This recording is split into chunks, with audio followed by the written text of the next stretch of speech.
everyone. In this video, we will learn about agreement, case, and movement. We will focus on the topics agreement, feature valuation, uninterpretable features and feature deletion, expletive it subjects, expletive their subjects, agreement and movement, EPP and agreement in control infinitives, and EPP in defective clauses. First, we will discuss agreement. Finite auxiliaries agree with their subjects, occupy the head-to position of TP, and their subjects are in spec TP. In the example, they are thought likely to be awarded several prizes. The auxiliary R occupies the head-to position of TP, and the expletive pronoun there is in spec TP. A spec head account of agreement would lead us to expect that R should agree with there, but instead R agrees with the in situ complement several prizes of the passive particle awarded. The quantifier several merges with noun prizes to form the QP several prizes. This is merged as a thematic complement of the passive verb awarded to form the VP awarded several prizes. This in turn is merged with the passive auxiliary B to form the auxiliary phrase B awarded several prizes. This is then merged with the infinitival tense particle to, forming the TP to be awarded several prizes. The resulting TP is merged with a racing adjective likely to derive the AP likely to be awarded several prizes. This AP is subsequently merged with a passive verb thought to form the VP thought likely to be awarded several prizes. This in turn merges with a passive auxiliary B, forming the T bar. By virtue of being the highest head in the overall structure, B serves as a proof that searches for a C-commanded nominal goal to agree with. The only nominal goal C-commanded by TB within the structure is the QP several prizes. TB therefore agrees in person and number with several prizes, and so is ultimately spelled out as a third-person plural form R in the PF component. Chomsky refers to person and number features together as phi features. The proved TB agrees in phi features with a goal several prizes. Subsequently, expletive there is merged in spec TP to satisfy the EPP requirement for T to project a specifier, and the resulting TP is in turn merged with a null declarative complementizer to form the CP.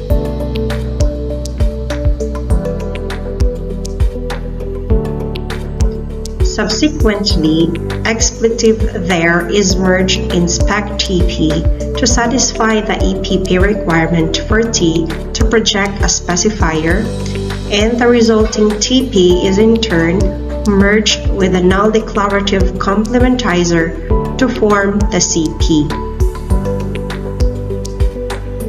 Next, we will discuss feature evaluation. In the given examples, discourse factors determine that a third-person plural pronoun is required in order to refer back to the third-person plural expression, the protesters, and that a past tense auxiliary is required because the event described took place in the past. So, the person number features of they and the past tense feature of where are determined in advance, before the items enter the derivation.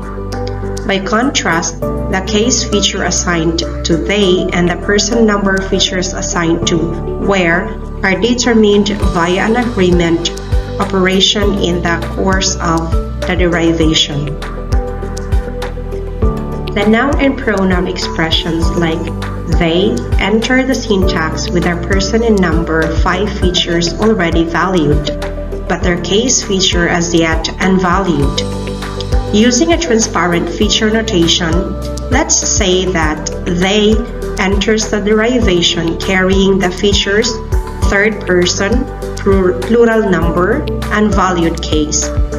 The finite T constituents, like the tense auxiliary be, enter the derivation with their tense feature already valued, but their person and number 5 features as yet unvalued, because they are going to be valued via agreement with the nominal goal.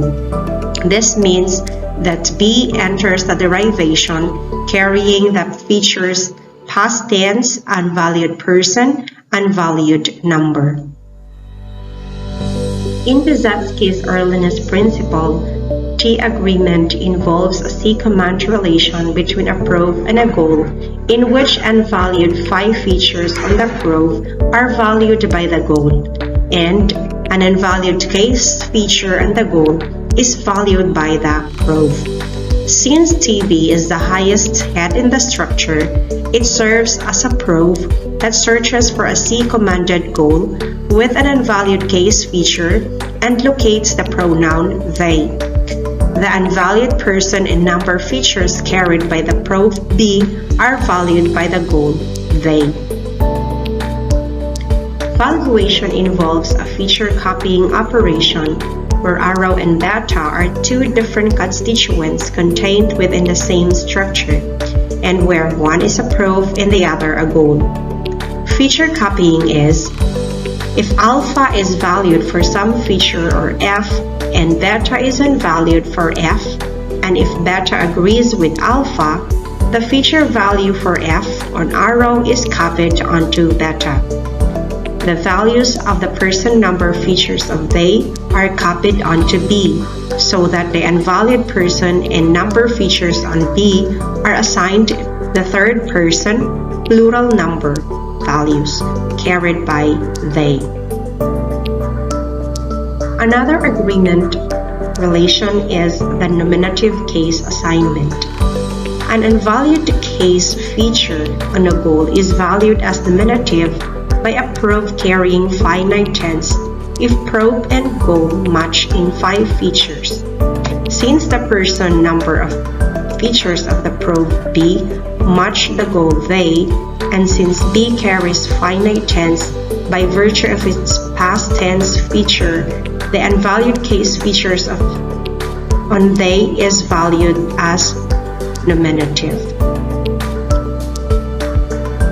The next topic that we will focus on is about uninterpretable features and feature deletion. Chomsky in 1998 argues that the difference between valued and unvalued grammatical features correlates with a further distinction between those grammatical features which are interpretable, in the sense that they play a role in semantic interpretation, and those which are uninterpretable, and hence play no role in semantic interpretation. Based on the 3 examples, the case feature of a pronoun like they is uninterpretable, since a subject pronoun surfaces as nominative they, accusative them, or genitive their, depending on the type of clause it is in, without any effect on meaning. Each structure generated by the syntactic component of the grammar is subsequently sent to the phonetic or PF component of the grammar to be spelled out. If we assume that unvalued features are eligible to the PF component, it follows that every unvalued feature in a derivation must be valued in the course of the derivation, or else the derivation will crash, that is, fail, because the PF component is unable to spell out unvalued features. unless the syntax specifies whether we require, for example, a first-person singular or third-person plural present tense form of be. The derivation will crash because the PF component cannot determine whether to spell out be as am or are. In addition to being sent to the PF component, each structure generated by the syntactic component of the grammar is simultaneously sent to the semantic component, where it is converted into an appropriate semantic representation. Using the feature visibility convention, the uninterpretable nominative case feature on they in "they were arrested" has to be deleted in course of the syntactic derivation so that the semantic component cannot see it. However, the PF component must still be able to see this case feature, since it needs to know what case has been assigned to the pronoun they to determine whether the pronoun should be spelled out as they, them, or their. In feature deletion, arrow and beta are two different constituents contained within the same structure, and one is a proof and the other a goal. The finite verbs agree with their subjects in person and number. Alpha is phi complete if it has both person and number features. For alpha to delete a person number case feature of beta, the phi features of alpha must match any person and or number phi features carried by beta. In accordance with feature deletion, phi complete B can delete the uninterpretable case feature carried by they, and conversely, phi complete they can delete the uninterpretable person number features carried by B. Next, we will learn about expletive it subjects. English has two expletive pronouns, which by virtue of being non-referential, carry no interpretable phi features. One of these is expletive it in sentences such as shown.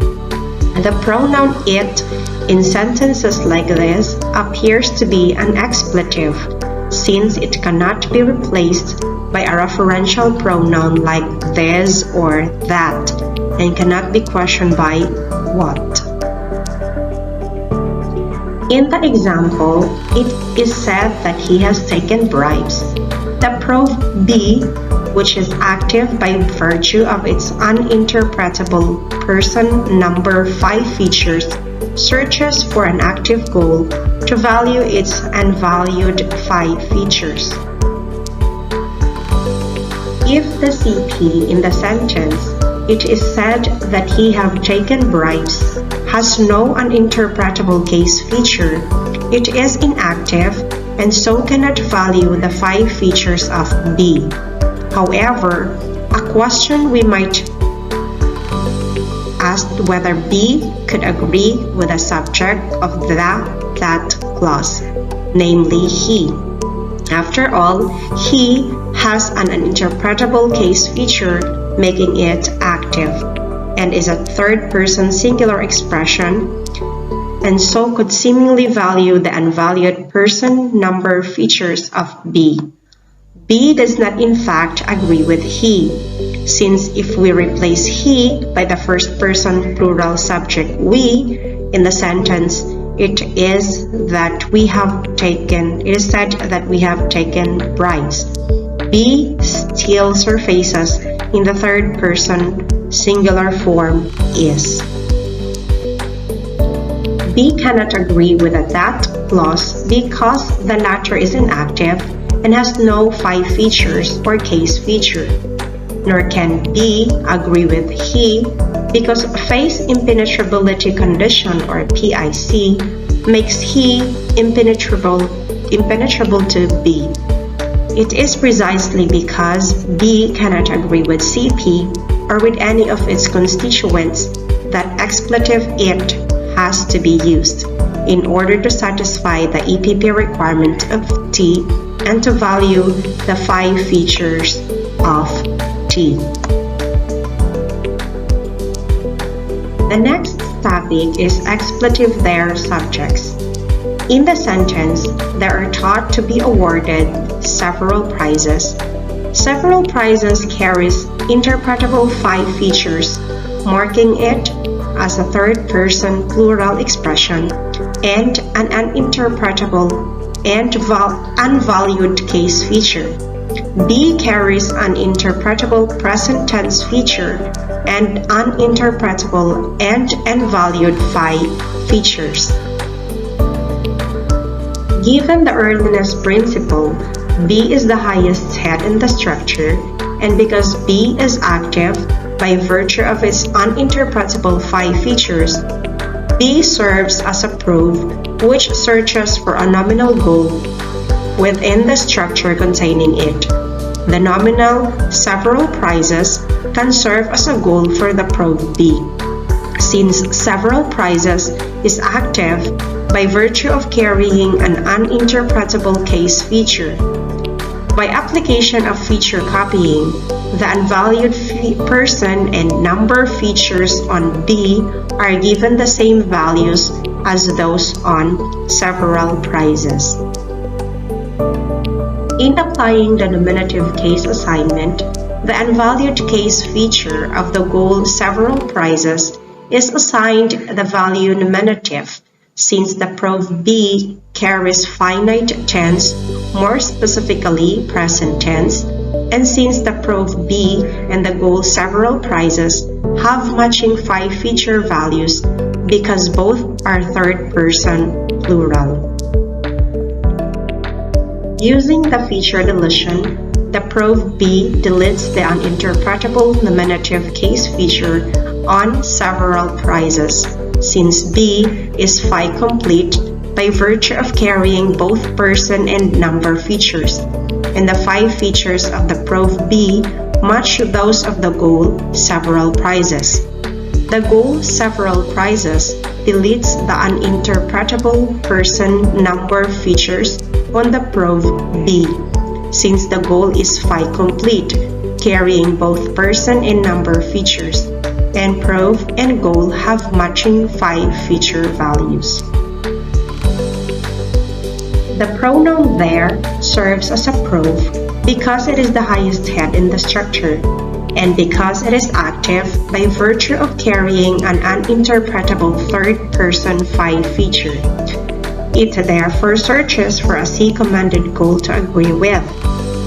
There, being a pronominal proof, will search for an active T constituent to serve as its goal, and to find TB, B is an active goal for the proof there because B contains uninterpretable person number features.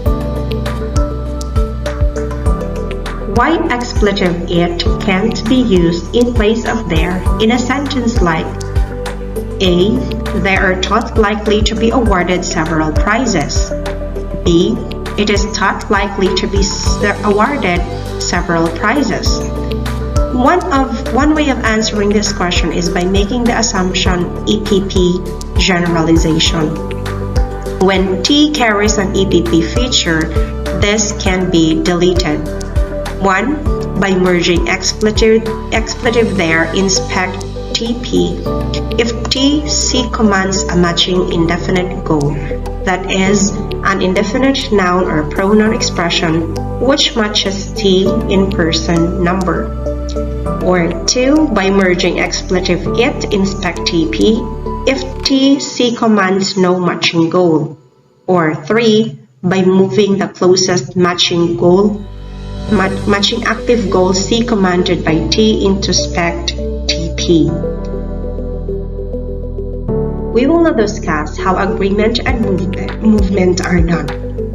In the example, they were arrested. Since the matching goal they is a definite pronoun, the EPP feature of TB cannot be deleted by merging an expletive in spec TP, but rather can only be deleted by movement of the goal to spec TP. Accordingly, they moves to become the specifier of B, thereby deleting the uninterpretable EPP feature of B. In a passive sentence like they were arrested, the nominal which agrees with T and which moves to spec TP is the thematic complement of the verb arrested. But in an active sentence like he has arrested them, it is the subject he which agrees with T and moves to spec TP, and not the complement them. The T constituent have will only be able to agree with the subject he on the edge of the transitive VP face, not with the object them, which lies within the C command domain of the transitive face head arrested. By contrast, in the passive structure, they were arrested, the passive VP arrested them is intransitive by virtue of not having an external argument subject. Since intransitive VPs are not faces, PIC does not prevent T from agreeing with the complement of the verb. Next, we will discuss EPP and agreement in control infinitives. In the sentence, they don't want to see you, infinitival to never has an EPP feature, and hence that the pro subject of a control clause, like in the examples, remains in situ in spec VP and rather than raising to spec TP. If control 2 has no EPP feature and pro remains in situ, the TP in the bracketed infinitive complement in B will have the skeletal structure A. But if control 2 has an EPP feature, this will trigger movement of pro to become the structural subject of 2. Based on Chomsky, control 2 does indeed have an EPP feature, triggering raising of pro to spec TP. Pro is assigned null case by agreement with a C commanding T with null non-finite tense in much the same way as subjects in tense clauses are assigned nominative case by agreement with a C commanding T which has finite present or past tense. More specifically, let's assume that 2 in control infinitives contains not only an abstract non-finite tense feature, but also abstract phi features. And let's further suppose that null case assignment can be characterized as follows. An unvalued case feature on a goal is valued as null by a proof carrying null non-finite tense if proof and goal match in person and number phi features. In the sentence, they have decided to help you, the verb help merged with its complement you, and the resulting V bar help you in turn merged with its pro subject to form the VP pro help you. Merging control 2 with this VP forms the TP to help you. Pro carries the interpretable features, third person plural number, and enters the derivation with an unvalued case feature.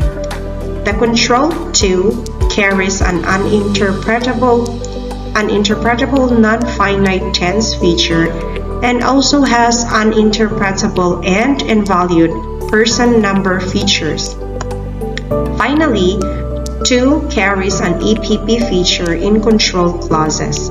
Given all these assumptions, merging 2 with VP Pro help you will form the T bar. Since 2 is the highest head in the structure and is active, it serves as a proof which searches for a goal to value and deletes its 5 features.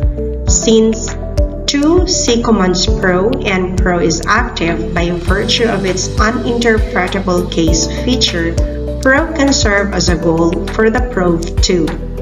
The unvalued 5 features on the prov are assigned the same third-person plural values as those on the goal by feature copying and are deleted by feature deletion. The unvalued case feature on pro is assigned the value null case by null case assignment and deleted by feature deletion. Since pro is a definite pronoun, the EPP feature of 2 is deleted by movement of pro to spec TP. The result of applying these various operations is to derive the TP by showing the trace of pro simply as T rather than as a deleted copy of pro. The last topic is EPP in defective clauses. In the sentence, John seems to Fred to appear to himself to like Mary. Himself refers to John, not to Fred. This is puzzling if we assume that the antecedent of a reflexive must be an argument locally C commanding the reflexive, since if raising to has no EPP feature and John moves directly from being the subject of the like clause to becoming the subject of the same clause, the left-hand bracketed TP containing the reflexive will contain no antecedent for himself, and hence we will wrongly predict that sentences like this are ill-formed. Raising to does indeed have an EPP feature. John will move from being subject of like Mary to becoming subject of to like Mary, then later becoming subject of to appear to himself to like Mary, before finally moving to become the subject of the null T constituent in the same clause. This will mean that a null trace copy of John is left behind as a subject of each of the 2 infinitive clauses. Since the reflexive himself is locally C commanded by the bold printed trace John within the left-hand bracketed TP containing the reflexive, the sentence correctly predicts that himself will be interpreted as referring to John. Sentences like this suggest that raising to must have an EPP feature triggering movement of an argument to spec TP. Therefore, raising to must carry only one 5 feature.